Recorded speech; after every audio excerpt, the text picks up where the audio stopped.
Alam Si ma'am. Aba, ay magtubig. Mahal lang pala eh.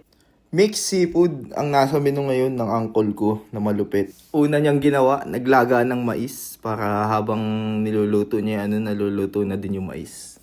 Ayun na naman yung mga paikot-ikot niyang mantika na hindi naman nakakasarap ng luto. Luya, gisain mo konti, syempre. Ayan, sundan mo na ng bawang. Pwede niyo tong gawin sa bahay, guys. Subukan niyo. At ano pa nga ba ang kasunod ng bawang kundi sibuyas, di ba? Wala namang iba eh. Halo-halo lang yan ng uncle ko hanggang maluto. Dito na siya nagyabang, kaya niya daw ng one hand. Oh, didinalwa mo din Sasabihin mo pa madulas. Magtaka ka kung madikit yan. At syempre, hindi kumpleto ang vlog ni uncle pag hindi niya na naman napakita ang kanyang kamay. Oh, ayan. Nagbo-voice over ako, kumatok si uncle. Istorbo yarn. Kaya daw di niya inuna yung butter kanina para daw di agad masunog.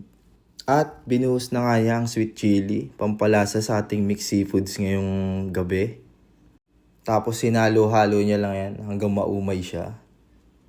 Yun Oo nga pala, sa mga hindi po nakakaalam, meron po akong shellfish allergy kaya hindi po ako makakain ngayon.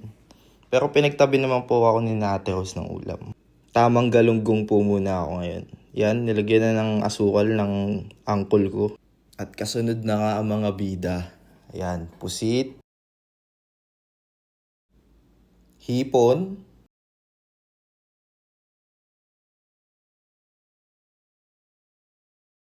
at tahong. Halo-halo lang, halo-halo-halo lang, halo. Sabay mais, yung nilaga namin mais kanina. Hindi pala namin, ni uncle lang. Yan. Malapit na maluto yan, guys. Cornstarch, pampalapot, ata. Awan ko, di ako sigurado. Halo-halo lang, halo-halo-halo lang. Halo-halo lang, halo-halo, halo. At syempre, hindi namin malilimutan yung pagtabi ng ulam si Lindy bago namin lagyan ng pampahalang to. Ikaw pa ba? Pagkakabagal naman na rin sumandok ng ulam, gilas-gilasa eh. Nauubusan ako na pang voice over eh. Yano ka. Tagal pa ba yan? Tagal! Ano na? Natapos din.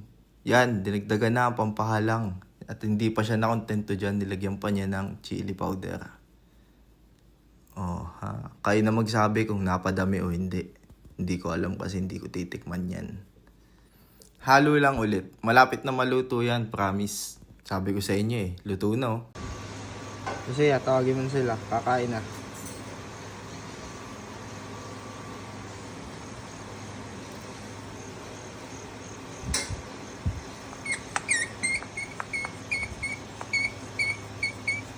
Tikman mo na, Lola.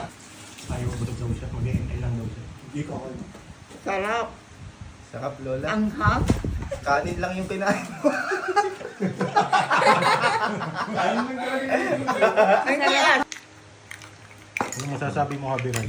Tikman natin, malalaman natin kung ano lasa ng luto ni Ijibon. See, and I'll try the pusit first. Sarap ng nakamay eh.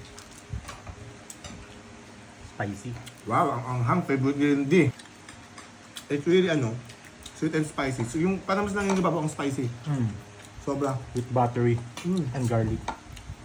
Pero kami ni Ate Rose, gusto namin yan. Sarap. Pasado naman sobrang anghang.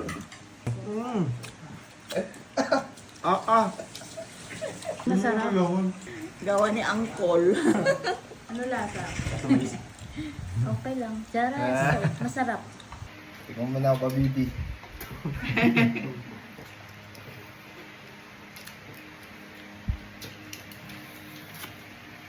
Manghang.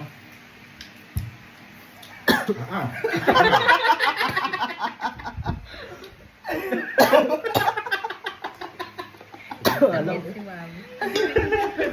Ano nagdagal niya?